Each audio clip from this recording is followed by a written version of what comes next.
마지막 후 다하도록 주님의 능리를 선택하며 믿음의 걸음을 나아가는 우리 모두가 될 수 있게 하여 주시옵소서.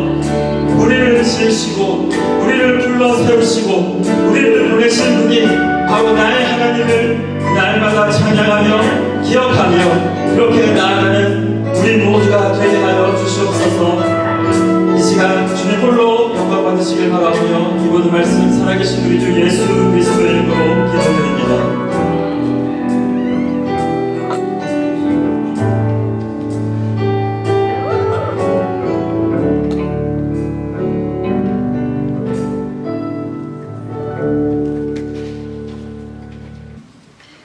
만물의 주관자 되신 하나님, 이 시간 하나님이 우리에게 베푸신 사랑에 감격하여 겸손히 주님 앞에 엎드립니다. 이 시간 수요일에 나오게 하심도 또한 감사합니다. 3일간의 삶 속에서도 세상의 마음을 뺏겨 주님의 은혜를 잊고 살지는 않았는지 돌아보게 하시고 우리의 잘못을 십자가에 보혈로 덮으사 죄 가운데 있는 저희를 깨끗게 하여 주옵소서. 특별히 이 시간 드려지는 예배 가운데 성령님께서 한 영혼을 붙잡아 주시옵소서. 우리의 삶의 목적이 하나님을 경배하고 예배하며 하나님을 영화롭게 하는 것임을 알게 하옵소서. 마지막 때에 땅에 살아가고 있는 이때에 믿음 안에 바로 서게 하시고 특별히 세계 곳곳에서 선교하시는 선교사님과 가족들 선교지에 넘치는 은혜가 있게 하옵소서. 이 시간 주의 머리 되신 교회를 위해서 간구합니다. 성도들의 가정과 믿지 않는 이웃들에게 끊임없이 진리의 말씀과 사랑을 나누는 교회 되게 하시고 질병으로 고통받고 영적으로 눌린 자들이 주님을 영접하고 치유의 놀라운 역사를 경험하게 하옵소서. 이 시간 말씀 전하시는 목사님에게 성령의 능력으로 강하게 붙잡으사 전하시는 말씀을 우리 마음밭에 새겨 한 주가 더 기꺼이 승리하게 하옵소서. 예배의 시정을 주님께 맡기며 지금도 살아 역사하시는 예수 그리스도의 이름으로 기도합니다. 우리 갈라디아서가 이제 드디어 우리가 마지막에 도달을 하였습니다. 오늘이 벌써 17번째 말씀이 되고요. 우리 다음 주 18번째로 우리 갈라디아서 강의를 마치게 됩니다. 그동안 많이 수고하셨습니다. 오랫동안 거의 한 4개월 넘게 동안 4개월 반 이상 되는 시간을 우리가 갈라디아 말씀을 정말 자세하게 살펴보면서 우리의 신앙에 가장 기초된 하나님의 말씀 또 하나님의 복음에 대해서 우리가 함께 묵상을 하였습니다. 오늘 말씀을 통하여서 우리 한번 핵심까지 이 갈라디아서의 말씀의 핵심까지 우리가 파고 들어가서 정리를 함께 해보기를 원합니다. 엘리베이터를 타고 우리가 아래까지 신앙의 깊은 가장 밑에 있는 지하실까지 우리가 한번 내려가 보도록 하겠습니다. 우리가 16주 동안 약 한 4개월 동안 우리가 귀에 딱지가 않도록 계속해서 들은 갈라디아에서의 핵심, 갈라디아에서의 핵심은 무엇이었습니까?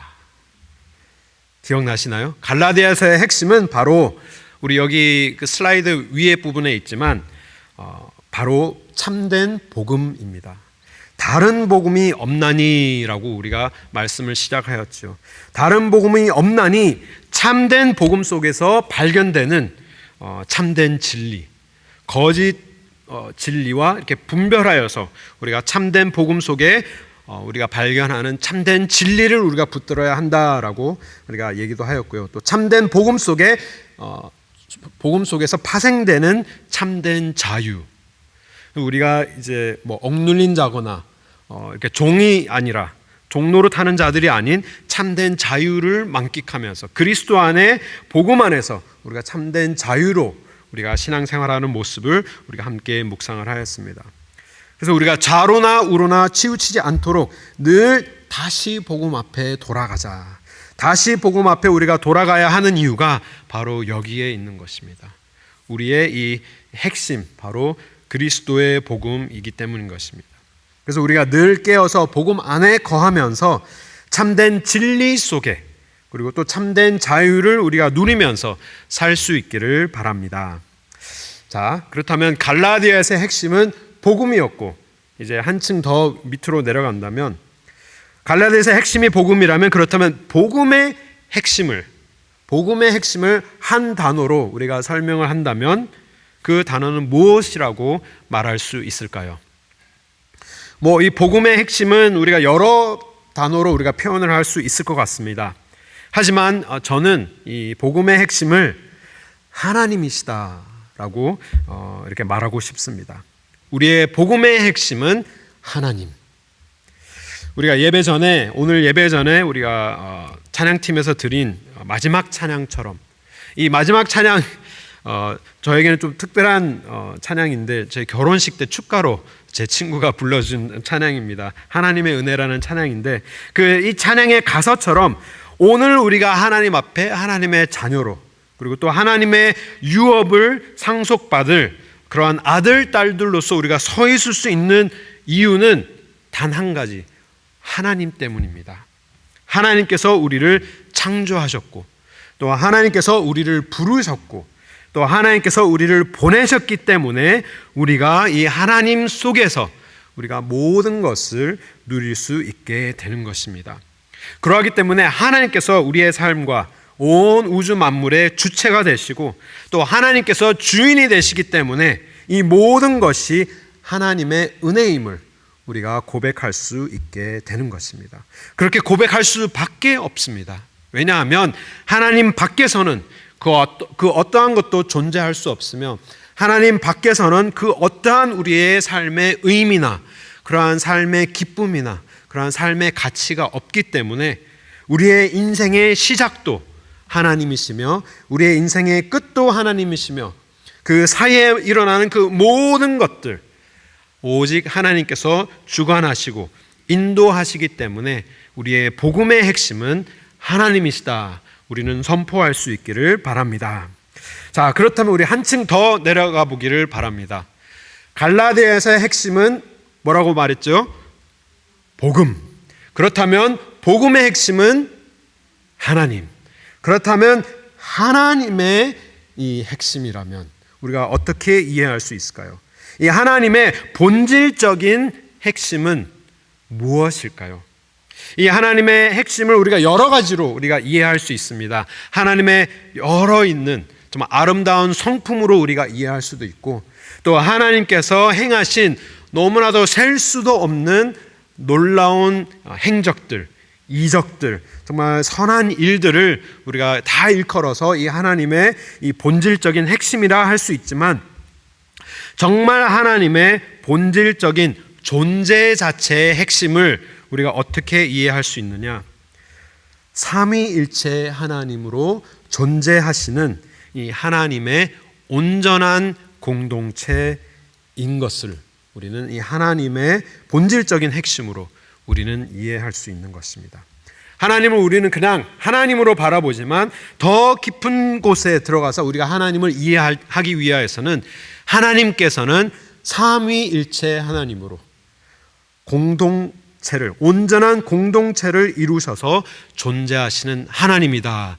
우리는 이해할 수 있는 것이죠. 그래서 이 삼위일체, 정말 인간의 생각으로는 정말 도무지 이해할 수 없는 그러한 하나님의 신비한 모습이지만 삼위일체를 도표로 표현한 표가 있습니다. 이 스크린에 있는 도표가 이제 삼위일체를 나타내는 도표인데요.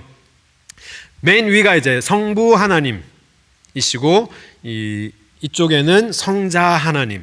그래서 빨간 선은 성부는 성자가 아니시지만 파란 선은 성부 하나님도 하나님이시고 성자 하나님도 하나님이시다.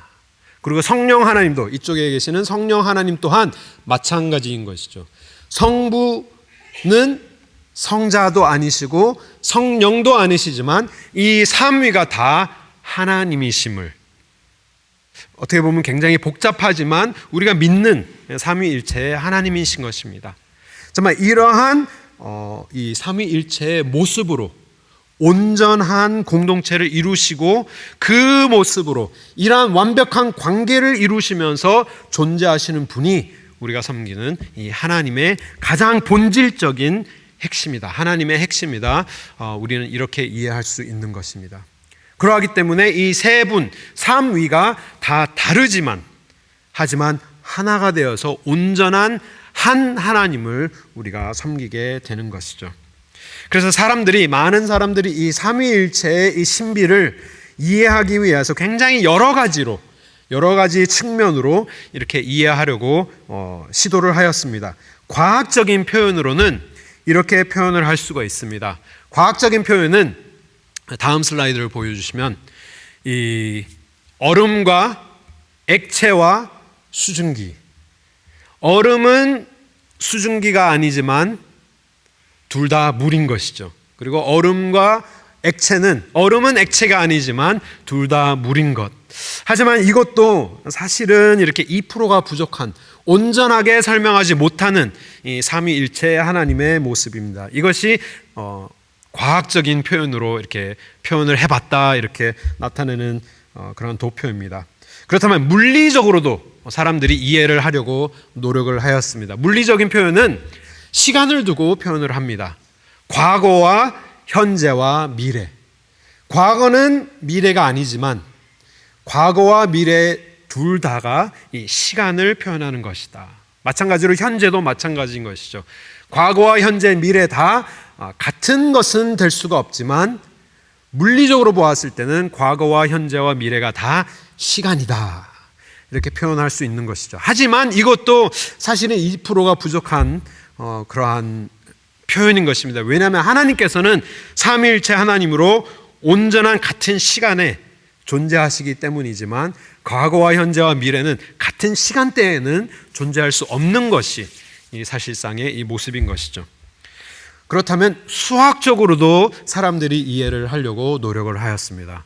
수학적으로 이것을 표현을 하려고 한다면 길이와 폭과 높이, 예를 들어서 이렇게 큐브를 보면 rectangular prism을 생각하시면 길이가 있고 그리고 폭이 있고 높이가 있지만, 어떻게 보면 큐브로 생각하면 좀 더 쉽겠네요. 큐브로 생각하면 이게 정사각형의 프리즘을 생각하면 주사위와 같이 이 길이와 폭과 높이가 같을 수가 있지만, 하지만 다른 차원을 나타내는 그러한 면들인 것이죠. 그래서 길이는 폭이 될 수 없고 폭은 높이가 될 수 없지만 같은 차원을 나타내는, 다이멘션을 나타내는 표현이다 해서 수학적으로 이해를 하려고 하지만 이것 또한 2%가 부족한, 다 이렇게 인간적인 생각으로 이 하나님의 삼위일체의 신비를 우리는 완벽하게 표현해낼 수가 없는 것입니다. 하지만 사실 이 삼위일체의 하나님의 모습은 우리가 풀어야 할 문제가 아니라 우리가 경배해야 하는 하나님의 신비입니다. 이것은 우리가 이해를 하려고 하는, 우리가 풀어야 하는 뭔가의 숙제와 같은 그러한 표현이 아니라 이것을 우리가 믿음으로 받아들이고 이러한 모습으로 나타나신 하나님의 신비함을 우리가 예배하는, 우리가 경배해야 하는 이 하나님의 신비로운 모습인 것입니다. 왜 이렇게 하나님께서는 삼위일체로 우리에게 나타나셨느냐? 우리를 사랑하시기 때문에, 우리를 너무나도 깊이 사랑하신 나머지 우리와 함께 하시기를 원하시기에 성부 하나님께서 아들을 우리에게 보내주셨고, 또 성자 하나님은 우리를 위하여서 피를 흘리시고, 그리고 성령 하나님께서는 우리를 위하여 불꽃으로 불이 되셔서, 횃불이 되셔서 우리의 삶을 비추어 주시고 인도하여 주시는 분이신 것입니다. 그러한 모습으로 우리를 사랑하시기 때문에 우리에게 나타나신 것입니다. 또 성부 하나님께서는 우리 위에서 우리와 함께 하시고, 또 성자 예수님께서는 우리 옆에, 우리 이 땅에 함께 오셔서 우리 옆에 함께 동행하여 주셨고, 또 성령 하나님께서는 어디에 계실까요? 우리의 안에, 우리의 안에서 우리와 함께 하고 계시는 것입니다. 이 삼위가 나눠진 존재로 계신 것이 아니라 이 삼위일체 하나님은 우리를 위해 우리에게 나타나신 이 하나님의 온전하신 모습인 것입니다. 어떻게 이 영원한 것을 이 유한한 공간이 받아낼 수 있겠습니까? 그래서 아무리 우리가 인간의 머리로 이 이해를 하려고 하고 뭐 그것이 과학적인 어프로치든지 물리적인 어프로치든지 수학적인 어프로치든지 아무리 우리가 온전하게 이해를 하려고 하여도 영원하신 하나님을 이 인간의 유한한 머리로 두뇌로는 받아낼 수가 없는 것입니다. 마치 큰 바다를 광대한 태평양을 이 티스푼 하나로 이렇게 뜰 수 없듯이 정말 삼위일체로 존재하시는 하나님은 우리가 풀어야 할 숙제가 아니라 우리를 깊이 사랑하셔서 이렇게 삼위일체의 하나님으로 존재하시는 것뿐만이 아니라 우리와 함께 하시고 또 우리를 위하여서 삼위일체께서 하나가 되셔서 우리를 위하여 역사하시는 우리가 하나님을 예배하며 경배할 수 있어야 하는 이 하나님의 신비한 모습인 것입니다. 우리를 위하여 다양한 모습으로 계시지만 하나인 온전한 하나를 이루신 하나님이야말로 정말 우리가 예배하며 또 우리가 닮아가야 할 이 하나님의 모습인 것입니다. 삼위일체 하나님은 우리를 위해 나타나신 하나님께서 우리에게 보여주신 하나님의 모습인 것입니다. 제가 천국에 가면 하나님께 질문 드리고 싶은 질문들이 굉장히 많습니다. 그 중에 하나가 이 삼위일체에 대한 것인데 올라가서 하나님 이 도무지 이해가 안 가는데 정말 좀 설명해 주시겠습니까? 혹은 보여주시겠습니까? 하면 딱 제가 좀 이해하고 싶은 부분 중에 하나이지만 정말 하나님께서 우리에게 보여주신 이 성경 말씀으로 우리에게 보여주신 이 삼위일체는 우리를 위하신 하나님, 하나가 되어서 우리를 위해서 역사하시는 하나님, 그리고 우리가 닮아가야 하는 하나가 되신 하나님의 모습인 것입니다. 제가 이 말씀을 왜 이렇게 드리느냐, 굳이 막 이렇게 도표까지 사용해서 우리에게 왜 이렇게 말씀을 드리느냐. 오늘 우리가 갈라디아 말씀을 맺어가는 이 6장 말씀에 이 복음의 실천에 대해서 우리가 올바로 이해하기 위해서 제가 이 말씀을 다 드렸던 것입니다. 갈라디아서 5장과 6장 말씀은 우리의 복음의 실천에 대한 말씀입니다. 우리가 복음을 올바로 실천하기 위해서는 우리가 올바른 이해를 해야지만 우리가 올바로 실천할 수 있게 되는 것입니다. 신앙생활은 간단하게 이해하자면 하나님을 내가 알고 하나님을 닮아가는 것이 이 복음의 실천인 것입니다.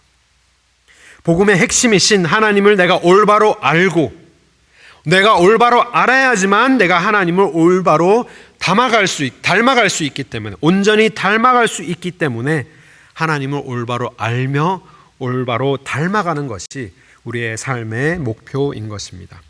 그러하기 위하여서는 우리가 하나님의 본질에 대해서 우리가 분명하게 이해하고 있어야 하는 것입니다. 그 하나님의 본질은 바로 온전한 공동체로 존재하시는 하나님.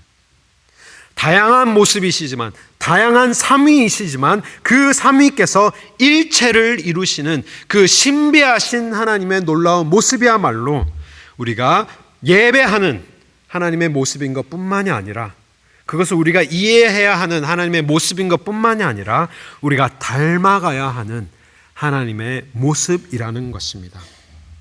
그 이유는 우리가 하나님의 형상으로 지어졌기 때문입니다. 창세기 말씀을 보면 하나님께서는 우리를 하나님의 형상으로 지으셨습니다. 이 하나님의 형상으로 지었다라는 것은 하나님께서 우리를 하나님의 형상으로 지으셨는데 아담 한 사람을 딱 지었는데 하나님께서 보시고 안 좋았다라고 말씀하셨습니다. 하나님께서 완벽하신 하나님께서 완벽한 창조물을 보시고 모든 창조물을 다 보셨을 때는 보기 좋았다 했는데 자신의 몸으로 자신의 형체로 자신의 모습으로 만든 아담을 보았을 때는 하나님께서 왜 보시고 죄가 이 땅에 존재하기 이전의 모습인데도 불구하고 왜 보시고 좋지 않았다라고 생각하셨을까요? 왜냐하면 하나님께서는 삼위일체 하나님이시기 때문에 아담 한 사람을 딱 지었는데 일체이신 하나님이셨기 때문에 한 사람을 지었는데 삼위인 하나님이 그 아담에게는 나타나지 않았기 때문에 하나님께서 죄가 이 땅에 임하기 이전부터 하나님의 완벽하신 창조물 속에 좋지 않은 모습을 보시고 뭘 만드십니까? 하와를 만드신 것입니다. 왜냐? 아담과 하와가, 남자와 여자가 한 몸을 이루어서 하나가 되는 그 신비함을 하나님께서 이루게 하시기 위하여서, 아담 혼자 있으면 안 되기 때문에 돕는 배필을 만드셔서 이 삼위일체 하나님을 우리 인간의 모습으로도 담아낼 수 있도록 두 사람을 만드신 것이죠. 우리는 하나님의 형상으로 지어졌기 때문에 우리는 이러한 하나님의 본질을 우리가 분명하게 이해하고 이 하나님의 모습을 닮아가야 하는 것입니다. 우리가 죄를 지어서 하나님의 형상을 담아내지 못할 때, 하나님께서는 우리가 삼위일체 하나님의 모습을, 온전한 공동체를 이루어서 하나님의 형상을 나타내야 하는데, 죄가 이 땅에 임함으로써 우리가 그 하나님의 형상을 담아내지 못할 때 예수님을 보내어서 그 하나님의 형상을 회복시키도록 하시고, 우리가 하나님의 형상대로 이 땅에 살 수 있도록 회복하신 것이 이 하나님의 구원의 역사인 것입니다. 그래서 하나님의 구원의 역사를 우리가 이해하기 위해서도 왜 하나님께서 하나님의 아들을 보내셔서 이렇게 아버지와 아들과 성령님께서 역사하셔서 뿔뿔이 흩어진 죄로 인하여서 다 산산조각 난 인간들을 왜 화목해 하기를 원하셨을까? 우리가 이해하기 위해서는 하나님의 본질을 우리가 먼저 생각해야 되는데, 그 하나님의 본질은 삼위일체로 온전한 공동체를 이루신 하나님의 모습을 회복시키시기 위하여서, 그 창조의 섭리를 회복시키기 위하여서 하나님께서 구원의 역사를 이루어 가신 것입니다. 그렇기 때문에 우리가 하나님의 역사를, 구원의 역사를 생각할 때 늘 하나님의 역사는 타인을 향한 관계적인 역사입니다. 하나님께서 역사하실 때는 언제나 타인을 향한 관계 속에서 하나님께서는 역사하십니다. 그렇기 때문에 스스로도 하나님께서는 온전한 관계로 존재하시고, 그리고 또 인간을 창조하셨을 때도 이 관계 맺음을 위하여서 본인을 닮은, 자신을 닮은 인간을 만들어서 자신과 닮은, 똑 닮은 인간을 보시면서, 그리고 아름다운 관계를 맺으면서 에덴 동산에서 이렇게 함께 거니시면서 아름다운 관계를 맺어가면서 하나님께서 영광을 받으시기 위하여서 이 관계를 위하여서 창조를 하셨고, 그리고 또 그 관계가 부러졌을 때 하나님께서는 제사장을 허락하셨는데, 그 제사장의 역할도 부러진 관계를 회복하기 위해서 하나님께서 허락하신 제도이며, 또 왕을 허락하신 것도 이 뿔뿔이 흩어진 인간의 관계들을 온전하게 유지할 수 있는 제도로 왕을 허락하시고, 선지자 또한 이 관계 회복을 위하여서, 하나님과 인간의 관계를 회복하시기 위하여서 선지자를 허락하셨던 것입니다. 그렇지만 인간의 제사장도, 인간의 왕도, 인간의 선지자도 그 부러진 관계를 온전하게 회복하지 못하였기 때문에 하나님께서 보내신 기름 부음 받은 온전한 제사장, 온전한 왕, 온전한 선지자 되신 예수 그리스도로 말미암아 이 부러진 관계들이 온전하게 회복되어서 하나님의 형상으로 지어진 사람들이 다시 하여금 하나님과 관계로, 아름다운 관계로 하나님께 영광을 돌릴 수 있도록 행하신 것이 이 하나님의 구원 역사인 것입니다. 그렇기 때문에 우리가 갈라디아서 5장 말씀에, 우리가 지난주 말씀에 우리가 보았듯이 이 육신의 일과, 그죠? 그리고 성령의 열매, 육체의 일과 성령의 열매의 결과물을 보면, 육체의 일은 다른 사람을 소모하여서 나 자신의 이익만을 위하는 그러한 관계이라면, 그러한 것이 육체의 일이라면, 성령의 열매는 예수 그리스도의 십자가처럼 나 자신을 소모하면서 다른 사람의 이익을 위하는 것이 이 성령의 열매이라는 것을 우리는 분명히 기억해야 하는 것입니다. 이러하기 때문에 이 육체의 일과 성령의 열매는 완전히 반대인 역사인 것입니다.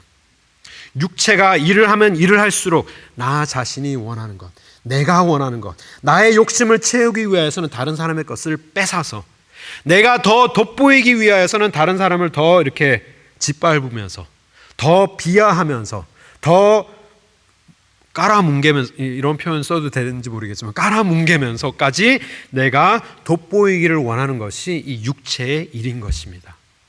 다른 사람과의 관계를 소모하면서 나의 이익을 챙기는 것이 육체의 일이라면, 성령의 열매는 내가 소모되면서 다른 사람의 이익을 도모하는 것이 성령의 열매인 것입니다.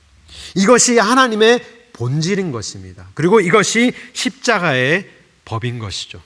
십자가에 달리시면서 자신을 소모하여서 생명을 살리신, 온 인류를 살린 것이 이 예수 그리스도의 십자가의 길인 것입니다.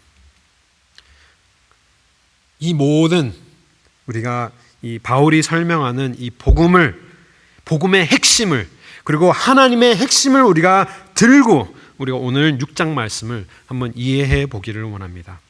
6장 1절 말씀에 그렇다면, 그러하기 때문에 나의 형제가 범죄하여서 위험한 길에 서 있다면 우리가 어떻게 해야 할까요? 나의 형제가 만약에 무슨 범죄한 일이 드러나거든 신령한 너희는 온유한 심령으로 그러한 자를 바로잡아서 내 자신을 돌아보아 너도 시험을 받을까 두려워하여라 라고 성경은 쓰여져 있습니다. 오늘 우리가 신앙생활하는 모습은 다른 사람 불편하게 하는 것을 정말 극단적으로 싫어하는 그러한 삶을 우리는 살고 있습니다. 신앙생활 모습도 그러한 모습입니다. 정말 내가 이 말을 함으로써 저 사람이 마음 상하면 어떡할까? 내가 이러한 말을 함으로써 저 사람이 삐지면 어떡할까? 시험 들면 어떡할까? 그게 두려워서 그들이 범죄함에 빠짐에도 불구하고 우리는 그것을 그냥 쉬쉬하는, 그냥 못 본 채 하는 모습으로 우리가 신앙생활을 가고 있는 것이죠. 하지만 우리가 올바른 하나님의 본질을 우리가 이해하는 사람들이라면, 내 형제가 그냥 범죄한다면 그냥 범죄하는 것에 그치는 것이 아니라 범죄한다면 그 잘못된 길로 행하고 있는 것이죠.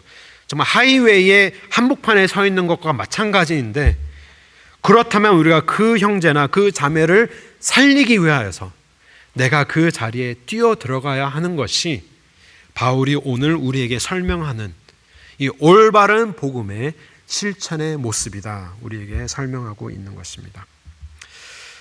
그 위험한 길에 뛰어들어서 그 형제를 구해내야 하는 의무가 우리에게 있는 것이죠. 그리고 1절 말씀에 온유한 심정으로 하여라 라고 설명하고 있습니다. 그 이유도 거기에 있습니다. 우리가 잘못된 것을 이렇게 지적하는 데 초점이 가 있다면 바울이 설명하기를 너희가 시험을 받을까 두려워하라고 하는데, 우리가 온유한 마음으로 하지 못하면 우리는 분명하게 시험에 듭니다. 내가 시험에 들든지 그 사람이 시험에 들든지, 아니면 둘 다 시험에 들든지. 하지만 내가 온유한 마음을 가지고 해야 하는 이유는 그 잘못을 지적하는데 우리가 목적이 둔 것이 아니라 그 영혼을 살리는데 우리가 목적을 둔다면, 그 영혼이 내가 이 잘못을 지적해 줌으로써 그 하이웨이에서, 그 위험한 길에서 내가 그들을 도와주는 그 역할에 우리가 초점을 둔다면 온유한 마음으로 할 수밖에 없죠.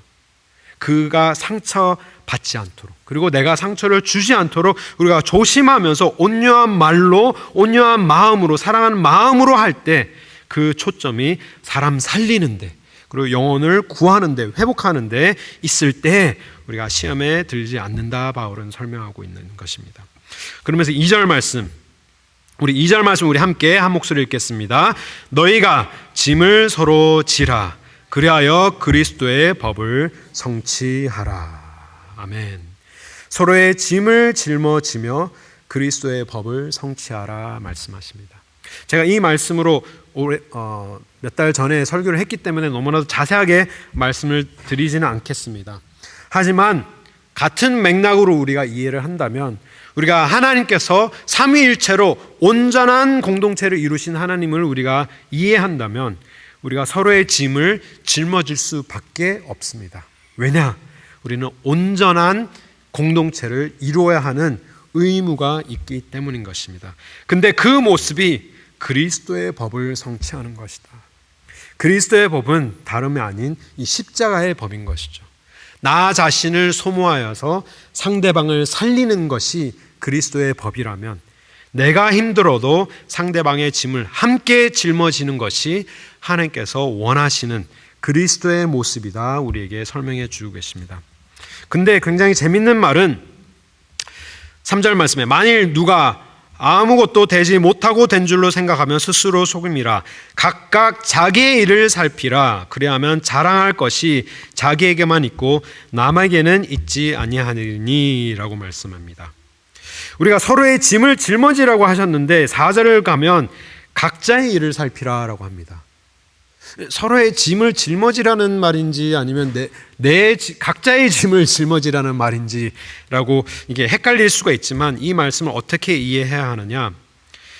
이 3절 말씀은 우리가 교만하지 않도록 교만한 마음으로 우리가 서로 도와주라는 것이 아니라 4절 말씀에 나의 일도 철저하게 행하면서 나에게 하나님께서 주어주신 일도 내가 정말 신실하게 행하면서 상대방의 일까지도 내가 도와줄 수 있어야 된다는 것이죠.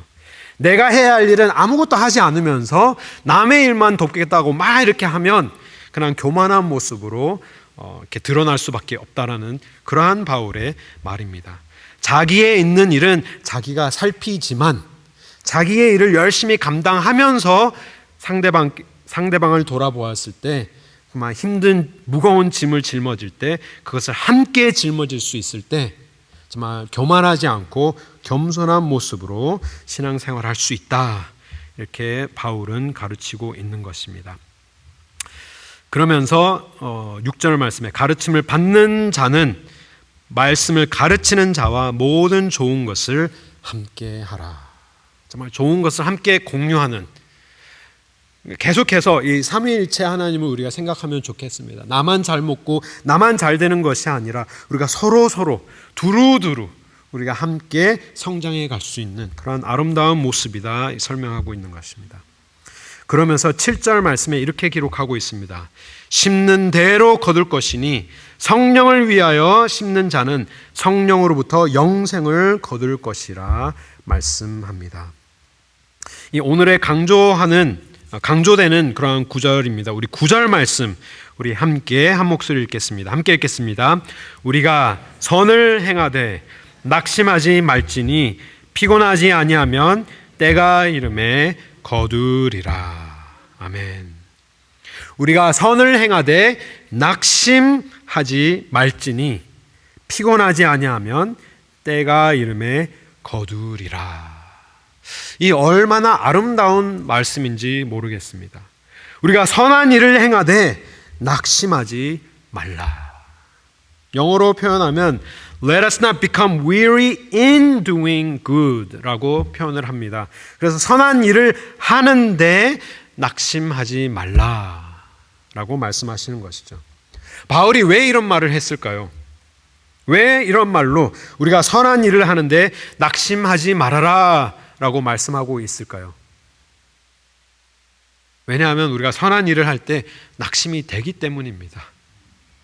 선한 일을 할 때 낙심이 되기 때문에 바울은 그 사실을 너무나도 잘 알기 때문에 우리가 선한 일을 하는 데 있어서 낙심하지 말아라 권면하고 있는 것입니다. 아무리 내가 잘해주고 아무리 내가 용서하고 내가 아무리 인격적으로 대해도 정말 밑 빠진 독에 물 붓듯이 힘 빠지는 일이 이 사역입니다. 정말 그러한 모습으로 우리가 사역할 때가 너무나도 많기 때문에 바울은 그러한 마음으로 평생 사역을 해온 사람이 바로 이 바울입니다. 아무리 내가 잘해주고 아무리 애를 쓰고 해도 신앙생활 잘 하다가도 한순간에 와르르르르 무너지는 것이 이 사람이며 또 이 신앙이며 또 이 교회이듯이 바울은 그 마음을 너무나도 잘 알기 때문에 선한 일을 행하는 데 있어서 낙심하지 않도록 권면하고 있는 것입니다. 그 모습이 얼마나 많은 이 교회의 모습인지 뭐 사람들은 이런 말도 합니다. 사람 고쳐 쓰는 것 아니다라고 그러한 말도 있듯이 정말 그러한 말이 생길 정도로 사람이 안 바뀌는 것 우리 너무나도 잘 압니다. 뭐 멀리 볼 필요도 없어요. 우리 그냥 부부만 봐도 제가 굉장히 자주 듣는 말이 당신 정말 안 바뀌어 라는 말을 많이 듣는데 사람 잘 안 바뀝니다. 그래서 저는 늘 기도합니다. 사람이 할 수 없는 것을 하나님 행하여 주시옵소서. 내가 바꿀 수 없는 것, 우리가 바꿀 수 없는 사람의 마음을 하나님께서 바꾸어 주시옵소서. 하나님께서 빚어주시고 하나님께서 모난 부분들을 깎아주시고 하나님께서 단단하게 딱딱하게 굳어버린 마음들을 다시 한번 주를 위하여서 뛰는 심장으로 뛰게 하시고 하나님께서 이 얼어붙은 차갑게 얼어붙은 얼음과 같은 마음을 주님께서 녹여주시고 정말 사람이 되지 못하는 나를 하나님 사람으로 만들어 주시옵소서.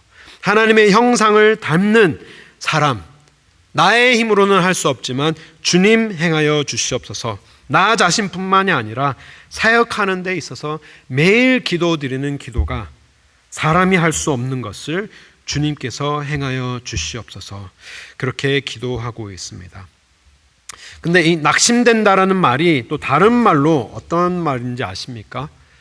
시험 든다는 표현과 똑같은 말입니다. 나는 잘하려고 하는데 시험 드는 사람들 너무나도 많이 보아왔습니다. 나는 열심히 하려고 하는데 시험 드는 사람도 많이 보았고요. 나는 잘해주려고 하는데 시험을 주는 사람들도 너무나도 많이 보았습니다. 정말 우리가 교회로서 우리가 하나가 되어서 선행을 행하는데 선한 일을 행하려고 우리가 모인 이 교회가 너무나도 많은 상처를 주고 너무나도 많은 상처를 입으면서 우리가 낙심하고 또 낙심하고 시험 들고 또 시험 드는 것이 이 교회의 모임이기 때문에 이 바울이 우리에게 권면하고 있는 이 말, 하나님의 교회로 하나가 되어서 정말 여러 가지 다채로운 정말 다양한 사람들이 모여서 하나를 이루어서 신앙생활을 하는 교회로 우리가 모였다면 선한 일을 행하는데 시험 들지 말아라 권면하고 있는 것입니다. 관계가 금이 가고 또 그 금간 관계들이 골이 깊어집니다. 하지만 우리가 낙심하지 않고 계속해서 선을 행해야 하는 이유는 때가 이르면 어떻게 된다라고 바울이 설명하고 있습니까? 때가 되면 우리가 뿌린 선을 그대로 거둘 것이다. 바울은 권면하고 있는 것입니다.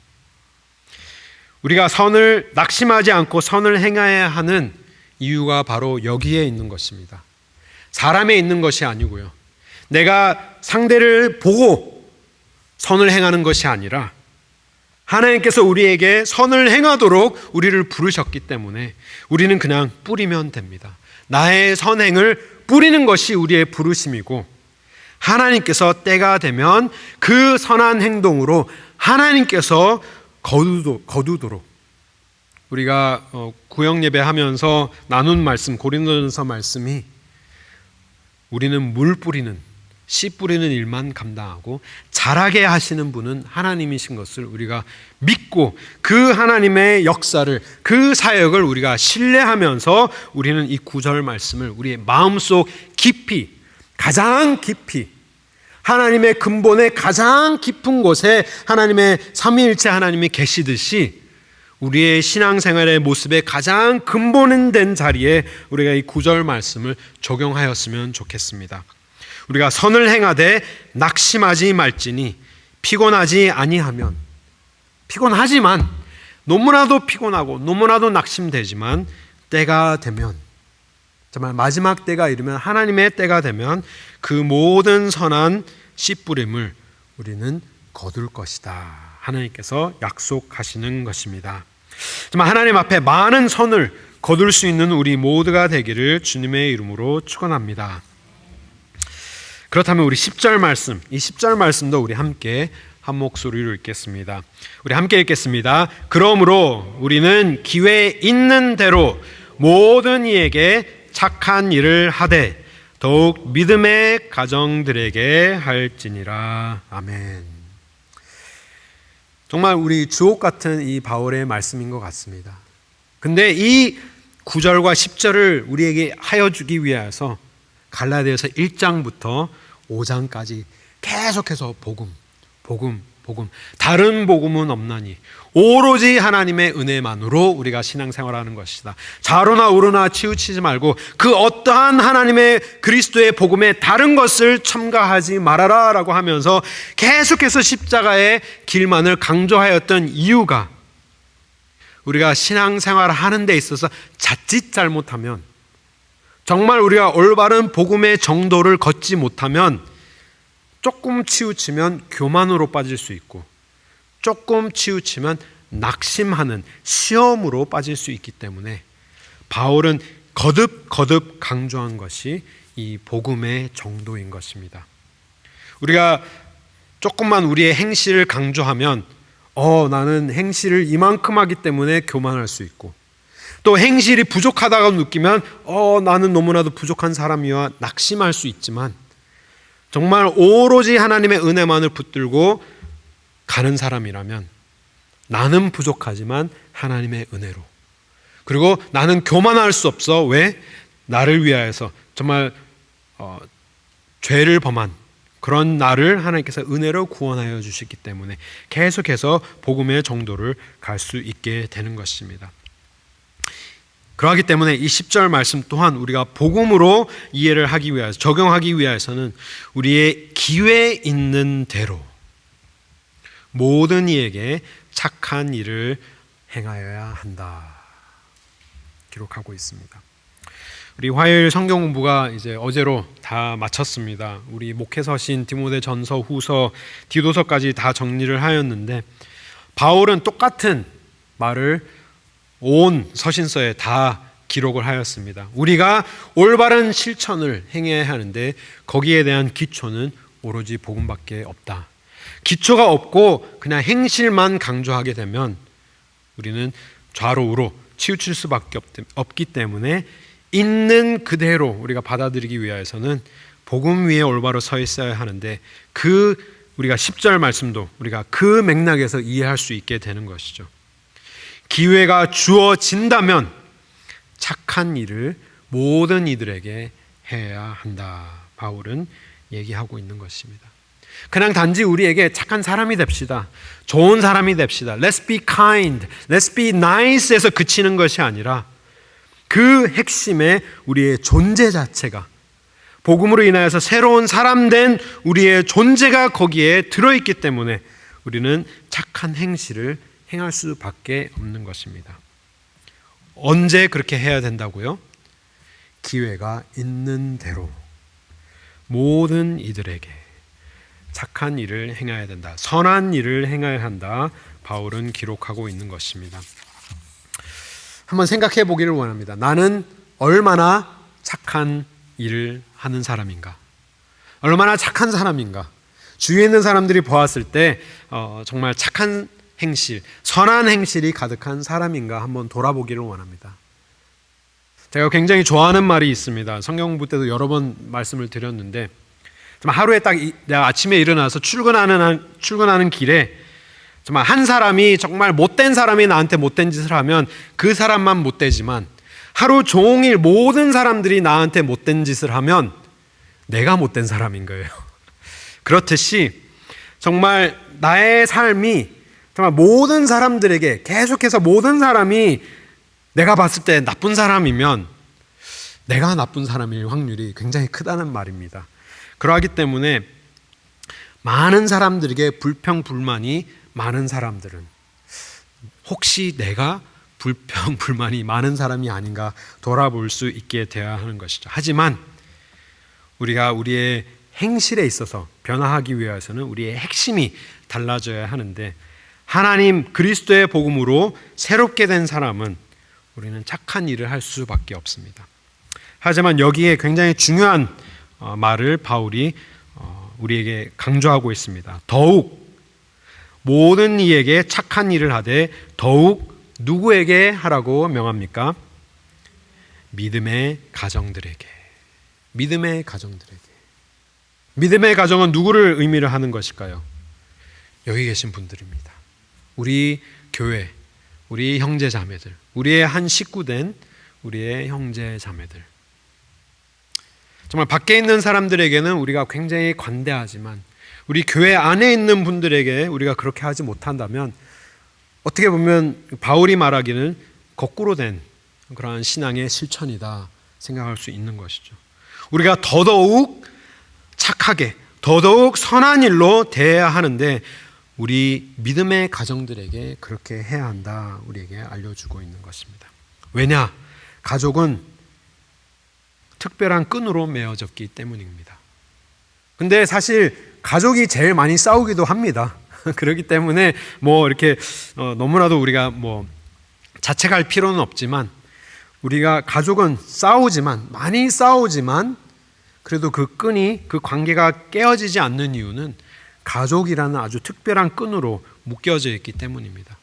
그래서 우리가 신앙생활 하면서 우리가 서로 뭐 상처도 주고 상처도 입지만 우리는 가족이라는 한 띠로 묶여져 있는 것뿐만이 아니라 그리스도의 형상을 닮아서 창조된 우리라면 정말 삼위일체 하나님을 본받아서 정말 특별한 관계, 온전한 공동체를 이루어서 정말 하나님 앞에 아름다운 복음의 실천을 우리가 삶으로 나타낼 수 있기를 주님의 이름으로 축원합니다. 하나님의 선한 성품, 하나님의 온전한 관계 속에서 이루어갈 수 있기를, 온전한 관계 속에서 하나님의 복음을 이루어갈 수 있기를 주님의 이름으로 소망합니다. 이것이 그리스도의 법입니다.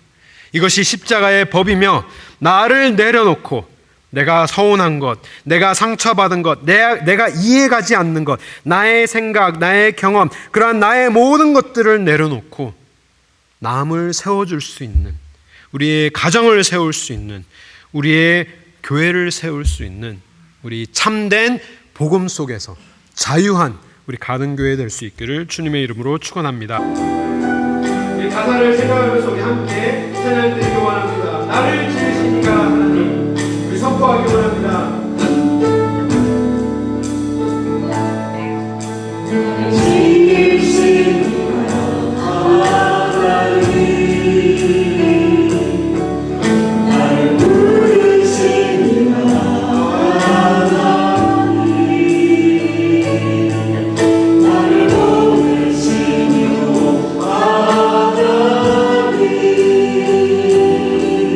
나를 낳은 것은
우리의 무거운 짐을 대신 지시는 예수 그리스도. 우리가 예수님만을 붙들고 예수님만을 본받아서 우리 주위에 있는 사랑하는 형제 자매들이 무거운 짐을 지고 있을 때 우리가 그들의 짐까지도 함께 짊어지며 그리스도의 법을 성취하는 아름다운 가든교회 되도록 주여 은혜 베풀어 주시옵소서. 그 결단의 마음을 가지고 하나님 앞에 작은 예물 드립니다. 주님께서 기뻐 받아주시고 오직 하나님의 나라만을 위하여 영광만을 위하여 사용하여 주시옵소서. 예수 그리스도 이름으로 기도드립니다. 아멘. 하늘에 계신 우리 아버지여, 이름이 거룩히 여김을 받으시오며 나라의 마옵시며 뜻이 하늘에서 이룬 것 같이 땅에서도 이루어지이다.